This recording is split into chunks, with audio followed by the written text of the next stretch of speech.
Komisi Pemberantasan Korupsi (KPK) menyatakan, Lukas NMB Gubernur Papua yang menjadi tersangka dugaan suap dan gratifikasi sedang dalam keadaan kondisi yang sehat. Oleh karena itu, Komisi Pemberantasan Korupsi (KPK) berencana akan menjemput paksa Lukas NMB yang saat ini masih berada di Jayapura, Papua. Sebelumnya, Lukas telah ditetapkan sebagai tersangka oleh KPK tetapi tak dibawa ke markas lembaga anti rasuah untuk diperiksa, maupun ditahan dengan alasan kondisi kesehatan yang menurun. Asep Guntur, Direktur Penyidikan Komisi Pemberantasan Korupsi (KPK), mengatakan waktu pemeriksaan kesehatan terhadap Lukas NMB di Jayapura beberapa waktu yang lalu, dia terlihat sehat. Sehingga kalau dari awal ya kelihatannya dia sehat, menurut kita, bisa wawancara, kata Asep di Gedung Merah Putih KPK, Jakarta Selatan, pada hari Kamis tanggal 5 Januari tahun 2022. Asep mengatakan dia turut serta saat pemeriksaan kesehatan Lukas NMB waktu itu. Tetapi memang pemeriksaan atas kesehatan Lukas NMB itu belum dilakukan dengan peralatan yang lengkap. Waktu itu saya ikut ke sana, ketemu Pak Lukas NMB.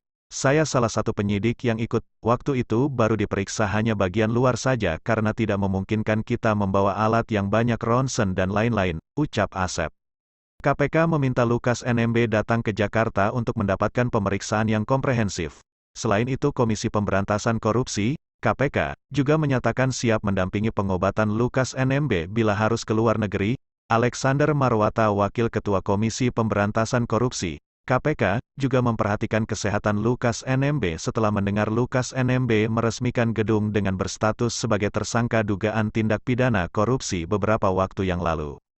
Kedatangan Lukas NMB dalam peresmian itu artinya menandakan kondisi Lukas NMB yang bisa berjalan dan memberikan sambutan selayaknya orang sehat.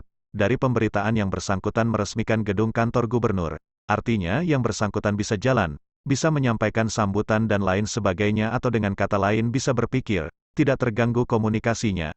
Tentu menjadi perhatian kami, kata Alex di gedung KPK, pada hari Kamis tanggal 5 Januari tahun 2022. Alex pun mengatakan pihaknya tak menutup kemungkinan akan melakukan penjemputan paksa Lukas NMB untuk dibawa ke markas KPK di Jakarta. Dia mengatakan KPK telah berkoordinasi dengan aparat setempat untuk terus memantau situasi di Jayapura.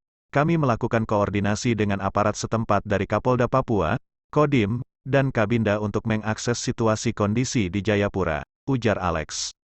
Ia menjelaskan, selama ini KPK belum melakukan penjemputan paksa terhadap NMB lantaran menghindari potensi konflik horizontal. Kami tidak menghendaki adanya efek-efek yang semacam konflik horizontal dari penjemputan paksa yang bersangkutan. Tentu yang memahami situasi setempat yaitu aparat setempat, kami terus melakukan koordinasi, ucap dia. Demi mencegah konflik horizontal itu, Alex mengimbau Lukas NMB bersikap kooperatif dan bersedia datang ke Jakarta.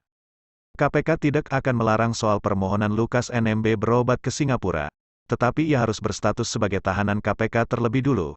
Tutur Alex, yang bersangkutan statusnya harus menjadi tahanan KPK dulu, baru bisa berobat ke Singapura, tegasnya.